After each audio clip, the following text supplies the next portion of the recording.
Hey guys, welcome back to my channel for a very special episode of A Very Trusty Source. It's the Golden Globes edition, yay! 2020 nominations are out and we're talking snubs and not. So if you want to find out if your favorite actor, actress, TV show, or movie has a chance to take home the golden statue, or if they were left standing out in the cold, stay tuned, I've got it all right here for you.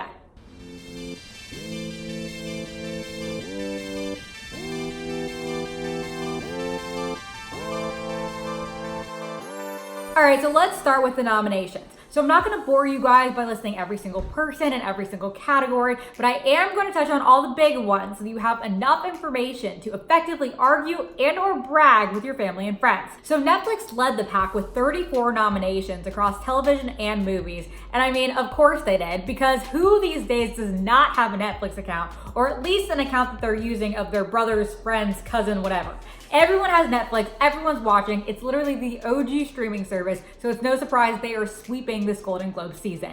I personally watch a lot of Netflix shows, so whenever I see them show up on awards lists, it makes me happy because the more shows that I've already seen, the less catching up I have to do before the award show comes on. As far as television shows go, The Crown did pretty well for Netflix.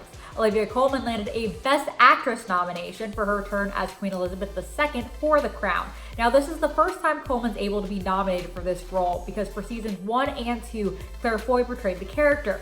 But the first time that Claire Foy was nominated for the character, she did receive a Golden Globe. So I guess we'll have to find out if Colman is able to carry on the impressive reign and get another steal for this show for Netflix. Now, I personally love The Crown. I'm currently on season 3, and it's absolutely one of my favorite shows. And while I think Olivia Colman did a fabulous job of taking over Queen Elizabeth II from Claire Foy, I think that Helena Bonham Carter, who plays Princess Margaret, is an absolute scene stealer, which is probably why she's up for Best Supporting Actress in a limited series. Netflix's new series, The Politician, starring Ben Platt of Dear Evan Hansen fame, also did very well, scoring Best Actor noms and Best Comedy Series.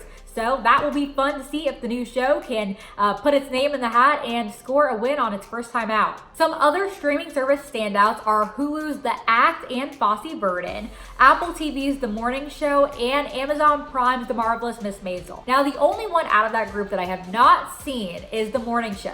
And that's because at this current time, I refuse to add a single other streaming service to my monthly bill. But it is Apple TV's first time out of the gates, their first time being part of the awards season circuit, so we'll see how well they do. And I might have to add on another one, even though I already have Hulu, Amazon, working on Disney Plus, so we'll see. But I think it's definitely going to be an interesting thing to see how Apple compares to the other older streaming services this season. As far as the other shows go, Fosse Verdon is an absolute masterpiece. Michelle Williams already took home Best Actress at the Emmys for the role, and I think she's a really strong contender this time around as well. And me personally, I will stand Midge Maisel for the rest of time, so I really hope that Marvelous Miss Maisel does well as well. And as far as the act goes, Joey King was incredible as Gypsy Rose Blanchard, and even though she didn't get to take home the Emmys, I think she put in a really strong performance, and I'm really rooting for her this time around. On the movie side, Netflix's The Irishman and Marriage Story stole quite a few categories.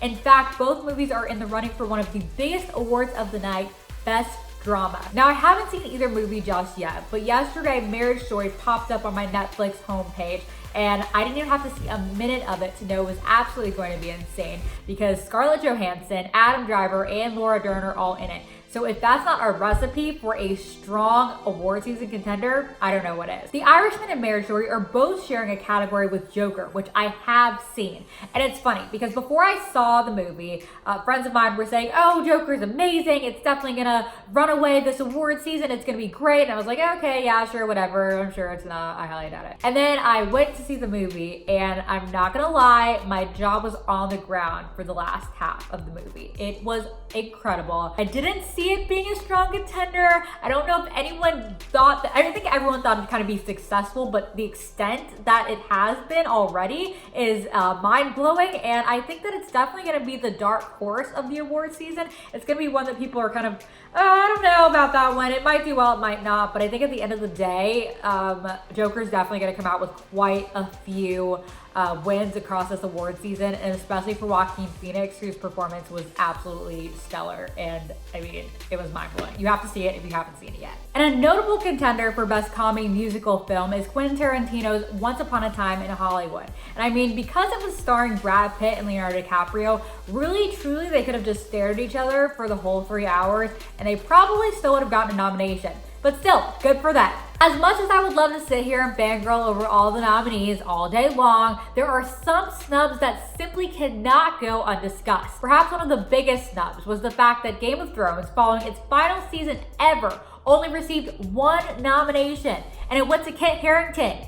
Maybe Jon Snow knows something that we don't. And I will admit to being a bandwagoner. I hopped on the binge train at the very end of the final season and binge watched all the seasons in probably about a month and a half, and I fell in love with the show. And while I understand that the final season was super divisive, and I agree, I don't understand how you can literally stab the show in the back during the final season ever. If you know, you know. Another shocking snub, Ava DuVernay's powerful limited series When They See Us. It got so many Emmy nominations last year, with Jarrell Jerome even going home with Outstanding Actor in a Limited Series. So I just don't understand how it goes from all the Emmys to literally 0 Golden Globe nominations. Literally makes 0 sense. This Is Us and The Handmaid's Tale also failed to score nominations after being Golden Globe's darlings in previous years. Alright, moving over to movies now, I have a one question. Where the heck was Lupita Nyong'o's nomination for Us? That movie was absolutely insane. If you saw it, you know she is crazy talented. She deserves all the awards all the time, and she received none. This is a travesty, and hopefully it's a wrong the Oscars will right. The last snub I'm gonna touch upon is female directors. And a shocking turn of events, not a single female director was nominated for Best Director this year. Back in 2018, Natalie Portman pointed out the problem with the Golden Globes in this category. And here are the all-male nominees. It's been 5 years since a female was nominated in the category, which is absolutely insane and totally unfair. Typically, the Golden Globes are a pretty good indication of how the rest of award season is going to go, including the big one, the Oscars. But we won't know how accurate the Golden Globes are until Oscar nominations drop on January 13th. Okay guys, that's all that I have for you today. Thanks so much for watching. I want you guys to follow me on my Instagram at VeryTrustySource and or comment below and let me know what you think about this year's nominations. Are you super excited? Do you think it's marvelous? Are you gonna go scream Dracarys out into the abyss? Let me know. Also, I'd love your recommendations for anything that I absolutely have to watch before the award show airs. We'll regroup after the Golden Globes air on January 5th, so stay tuned. But for now, I'm your very trusty source.